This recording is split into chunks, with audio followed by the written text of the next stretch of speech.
दोस्तों आज की इस वीडियो में हम जानेंगे कि जो हमारी चक्कियों में, फैक्ट्रियों में, वाटर पंप में जो 3 फेज 10 एचपी की मोटर होती है उसमें हम कितने केवीआर का कैपेसिटर लगाएं जिससे कि हमारा पावर फैक्टर इंप्रूव रहे, यानी कि हमारा पावर फैक्टर मेंटेन रहे। दोस्तों जैसा कि आपको पता है, जब भी हम 10 एचपी, 15 एचपी, 20 एचपी की मोटर का प्रयोग करते हैं तो उसका पावर फैक्टर कुछ कम होता है। पावर फैक्टर कम होने की वजह से हमारी मोटरों में और हमें काफ़ी नुकसान होता है। क्या नुकसान होता है हम आगे जानेंगे। तो दोस्तों उस नुकसान से बचने के लिए हमें उस मोटर पे कितने केवीआर का कैपेसिटर लगाना चाहिए। आज की वीडियो में हम 10 एचपी मोटर पे कितने केवीआर का कैपेसिटर लगता है वो जानेंगे। सबसे पहले दोस्तों हम देख लेते हैं कि हमें हमारी 10 एचपी की मोटर पे कैपेसिटर की जरूरत क्यों पड़ती है। मान लीजिए दोस्तों हमारे पास 10 एचपी की दो मोटर हैं। ये हमारे पास 10 एचपी की दो मोटर हैं। हमने इसे 3 फेज सप्लाई से कनेक्ट कर रखा है दोस्तों दोनों मोटरों को। वोल्टेज कितनी है, 415 वोल्ट यहाँ है और 415 वोल्ट ही यहाँ है। हमारी जो ये मोटर है इसका पावर फैक्टर है 0.60 और हमारी ये जो मोटर है हमने इस पे केवीआर यानी कि कैपेसिटर लगा के हमने इसका पावर फैक्टर इंप्रूव करके 1 कर दिया है। यहाँ पे हमारा पावर फैक्टर है 1। आइए अब हम इन दोनों मोटरों का करंट निकाल लेते हैं कि हमारी मोटर कितना करंट लेती है। ये जो हमारी 10 एचपी की मोटर है दोस्तों ये 7460 वाट की होती है, यानी कि ये भी 7460 वाट की मोटर होगी हमारी। करंट निकालने का जो हमारा फॉर्मूला होता है वह होता है I is equal to P upon √3 V into PF।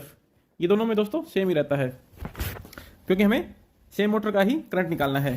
Power दोस्तों हमारी यहाँ पे ये जो हमारी 10 एचपी की मोटर है इसका पावर कितनी है 7460 वाट। √3 की वैल्यू होती है दोस्तों 1.732 इंटू वोल्टेज कितनी है हमारी 415 और पावर फैक्टर हमारे यहाँ पे कितना है 0.6। और ये जो हमारी मोटर है ये भी 7460 वाट की है। यहाँ पे हमारी √3 की वैल्यू वही है दोस्तों 1.732। वोल्टेज हमारी सेम है 415 वोल्ट और पावर फैक्टर है हमारे यहाँ पे 1 क्योंकि हमने यहाँ पे कैपेसिटर लगा दिए हैं दोस्तों। यहाँ पे कैपेसिटर लगाए हुए हैं हमारे। अब हम दोनों को करंट निकाल लेते हैं। ये है दोस्तों हमारा 7460।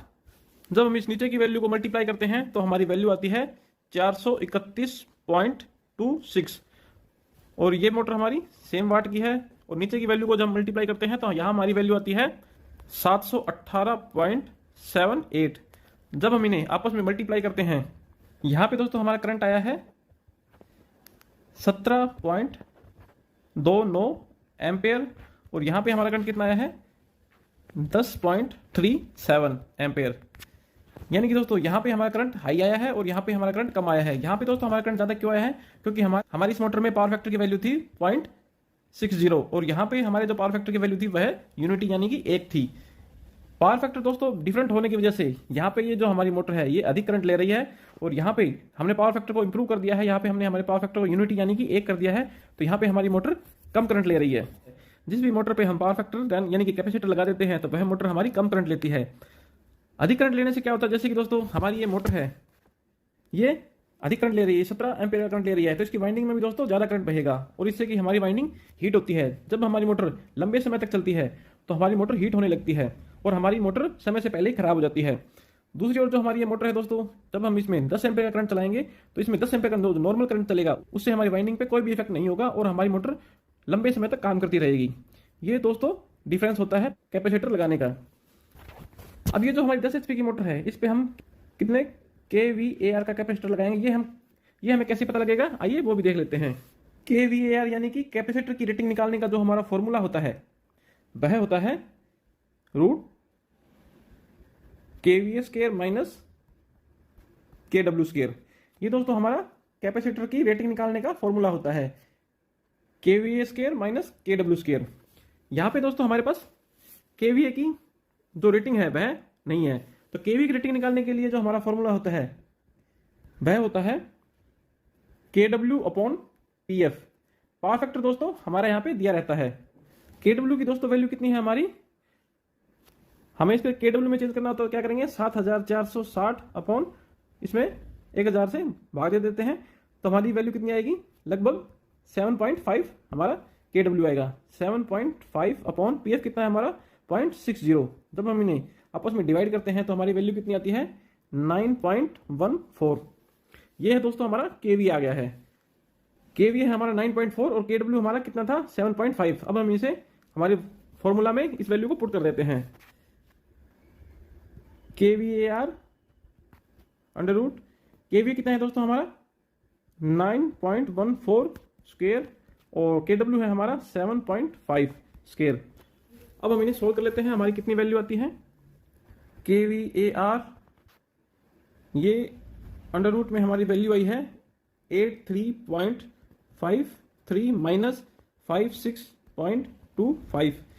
जब हम इन्हें आपस में सब्ट्रैक्ट करते हैं, घटाते हैं, तो हमारी वैल्यू आती है 27.28। जब हम इस रूट को हटाते हैं तो हमारी वैल्यू आएगी 5.22 kVAR। ये दोस्तों हमारी kVAR की वैल्यू आई है। दोस्तों आपको एक बात का हमेशा ध्यान रखना है, जब भी हम हमारे फॉर्मूला से जो भी हमारी kVAR की रेटिंग निकलती है, हमें हमारी मोटर में उससे कम रेटिंग का कैपेसिटर लगाना है। क्योंकि दोस्तों जो मोटर होती है उसमें kVAR की रिक्वायरमेंट फिक्स नहीं होती, वो लोड और आरपीएम के साथ घटती बढ़ती रहती है। जैसे कि मान लीजिए ये जो हमारा kVAR आया है, ये हमारा फुल लोड के अकॉर्डिंग आया है। मान लीजिए हमने उसमें 5.22 kVAR का कैपेसिटर लगा दिया फुल लोड के लिए, और हमारी मोटर नो लोड पे चल रही है, तो हमारी मोटर में क्या होगा दोस्तों, हमारी मोटर ओवर वोल्टेज हो जाएगी, और जिससे कि हमारी मोटर की एफिशिएंसी कम हो जाती है।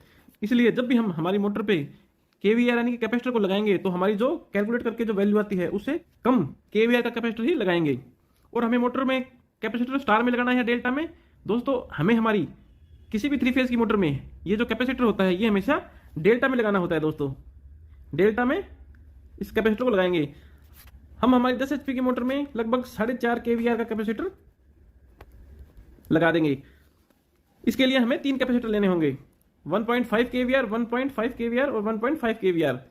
ऐसे आप 3 कैपेसिटर भी ले सकते हैं, और एक कैपेसिटर 4.5 kVAR का भी आता है। अगर आप ये 1.5, 1.5 और 1.5 के 3 कैपेसिटर लेते हैं तो हमें महंगे पड़ेंगे, इसलिए हमें कंबाइंड 4.5 kVAR का कैपेसिटर लेके हम हमारी मोटर में डेल्टा में ये कैपेसिटर लगा देंगे। दूसरा दोस्तों हमें इससे क्या नुकसान होता है, मान लीजिए ये एक इंडस्ट्री है, इसमें काफ़ी सारी मोटरें लगी हैं, और ये इंडस्ट्री है, इसमें भी काफ़ी सारी मोटरें लगी हैं। इसका दोस्तों पावर फैक्टर लो है और इसका पावर फैक्टर दोस्तों हाई, यानी कि ये एक मेंटेन किया है, और इनका पावर फैक्टर है मान लीजिए 0.7, 0.75 या 0.80, ये इनका पावर फैक्टर है। तो इस जो कंपनी पे दोस्तों विद्युत विभाग के द्वारा पेनल्टी लगाई जाती है, और ये जो कंपनी है जिसने अपने पावर फैक्टर को इंप्रूव किया है, एक इसका पावर फैक्टर है, इसको दोस्तों प्रोत्साहन राशि दी जाती है। मैं आपको 2 बिल शो करता हूं, जिसमें कि एक कंपनी है जिसमें पावर फैक्टर लो है और एक कंपनी है जिसमें पावर फैक्टर मेंटेन किया है। उन दोनों का मैं आपको बिल दिखाता हूं।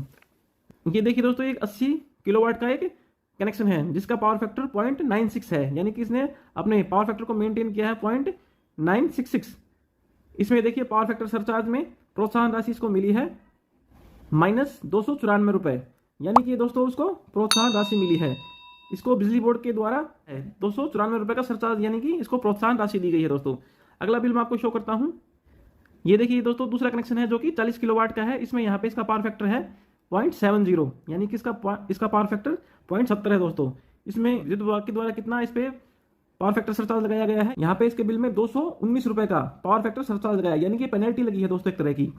जब भी हमारी किसी भी इंडस्ट्री में, शॉप में, जहाँ पे हमारी 3 फेज 10 HP की, 20 HP की, 50 HP की, 100 HP की मोटर लगी है, यदि उसका पावर फैक्टर 0.90 से कम रहता है तो वहाँ पे हमें कैपेसिटर सरचार्ज, यानी कि पावर फैक्टर कम होने की वजह से पावर फैक्टर सरचार्ज देना रहता है। और जब हम हमारे उस पावर फैक्टर को मेंटेन करके 1 कर लेते हैं, हमारा पावर फैक्टर बिल्कुल सही हो जाता है, तो हमें विद्युत विभाग के द्वारा प्रोत्साहन राशि दी जाती है, जो कि अलग अलग होती है। दोस्तों तो दोस्तों देखा आपने हमारी मोटर में पावर फैक्टर कम और मेंटेन रहने के क्या फायदे और नुकसान हैं। इसके अलावा भी दोस्तों पावर फैक्टर मेंटेन करने के बहुत सारे फायदे हैं, जो कि मैं आपको अगली वीडियो में बताऊंगा। तो दोस्तों इस प्रकार आप अपनी 10 HP की या किसी भी 3 फेज की मोटर में इस प्रकार इस फॉर्मूला की सहायता से कैपेसिटर की रेटिंग निकाल सकते हैं और अपनी मोटर के पावर फैक्टर को मेंटेन कर सकते हैं, और विद्युत विभाग के द्वारा लगाए गए सरचार्ज से बच सकते हैं आप। दोस्तों आशा करता हूं आपको आज की हमारी वीडियो अच्छी लगी होगी। वीडियो अगर आपको अच्छी लगी तो प्लीज़ वीडियो को लाइक करें, और अगर आप हमारे चैनल पर नए हैं तो हमारे चैनल को सब्सक्राइब करना ना भूलें, क्योंकि मैं आपके लिए ऐसे इंटरेस्टिंग टॉपिक पर वीडियो लाता रहता हूं। मिलते हैं अगली वीडियो में एक और नए टॉपिक के साथ। जय हिंद, जय भारत।